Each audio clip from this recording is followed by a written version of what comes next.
Hey guys, it's Maxi Person, and today I'm going to be talking about two characters from my favorite cartoon of all time, Avatar: The Last Airbender. Namely, Zuko and Sokka, and why they're objectively the two most attractive people on the whole show. Few disclaimers: I am not now, nor have I ever been attracted to these characters. That's rough, buddy. But I can see why people would be. All of the information in this video is gathered objectively and doesn't reflect my personal feelings.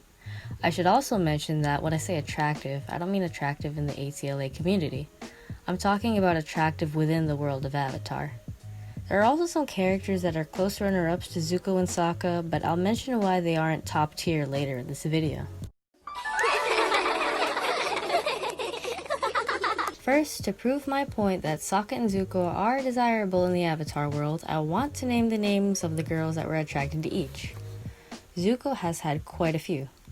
Mai, who was his girlfriend in Season 3 and had a crush on him since they were children. Jin, an Earth Kingdom girl that Zuko went on a date with in Season 2. Arguably Song, who had a heart-to-heart moment with him. And the girls at the beach from the beach episode.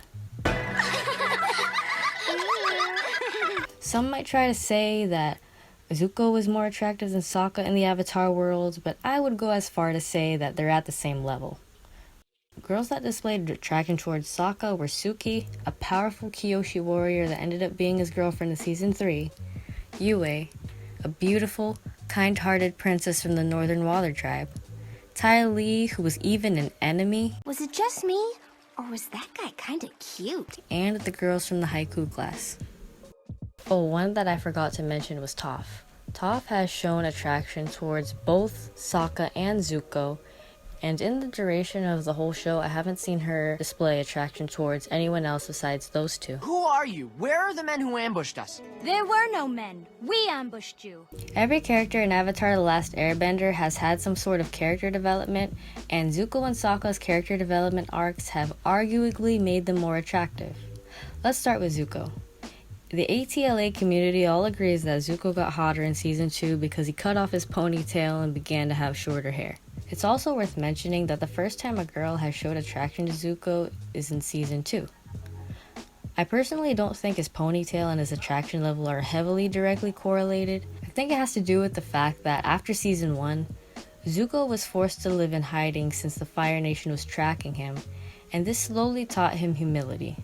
When his uncle was poisoned, he was forced to swallow his pride and ask a local Earth Kingdom family for help. Uncoincidentally, in that same episode, Song showed him a little affection. As for Sokka, he started off the series as a character that was quite condescending towards females. So it's my fault. I knew I should have left you home. Leave it to a girl to screw things up. In Episode 4, the Kyoshi warriors ambushed Team Avatar, and to Sokka's surprise, the ambushers were girls. Wait a second, there's no way a bunch of girls took us down. He started off the episode depressed and in denial, insisting that the Kyoshi warriors were only able to win a fight because it was a sneak attack. He challenged Suki and lost. Later on, he was humble enough to ask Suki how to fight, despite her being female, and apologized. I'm sorry if I insulted you earlier. I was wrong. It wasn't until he completely learned his lesson that Suki showed him affection. In summary, Sokka and Zuko's character development have positively impacted the way women interacted with them. You want a show? I'll give you a show. Though I mentioned earlier Sokka and Zuko were equally attractive in the show, they were both attractive by their own means, reflected in both their skills and personality. You added a rainbow. Is that okay? Zuko was a hothead. From the time he was an antagonist up until he was a protagonist, he had a one-track mind and a vision that he had to accomplish. As a result of this, he was a very good firebender and an incredible swordsman. Even though the odds were always against him, he tried and wouldn't let himself fail, even though sometimes his rash actions would get him into sticky situations. You never think these things through. Aang even implied other people didn't find him all too bright. I don't care what everyone else says about you. You're pretty smart. This all shows that he was the bronze, which is further proven by the girls at the beach who were fawning over him when he took off his shirt, displaying his muscles. Sokka, on the other hand, was a funny, sarcastic genius. Can your science explain why it rains? Yes! Yes, it can! He wasn't as skilled of a fighter as anyone else on Team Avatar, which was thrown in his face a lot. I'm sorry, I didn't count you. You know, no bending and all. I can still fight! What he lacked in fighting, however, he made up for in intelligence. So they're completely insulated and sealed to keep the cold in. Well, to keep the cold in, it also has to keep the heat out. This points to him being Zuko's foil, which is the brain, further proven when the girls at the haiku class were laughing flirtatiously due to his humor and wit. They were two opposites that had similar admiration when both placed in the proper circumstance that showcased their own abilities. Wow, thanks! This is so pretty. The character that is definitely up there and has a close call with Sokka and Zuko for the title of most attractive character is Ty Lee. I've thought about it and came to the conclusion that although she was close, she still doesn't make the cut. The only episode where we really see Ty Lee's attractiveness fully on display was the Ember Island episode. She had several boys at her beck and call giving her attention and desperate to get her to like them. Even Zuko called her pretty. It definitely shows that she's very desirable, but there's one fatal flaw with this. None of them had a close bond with her, nor were they attracted to her on a personal level. Azula even pointed it out.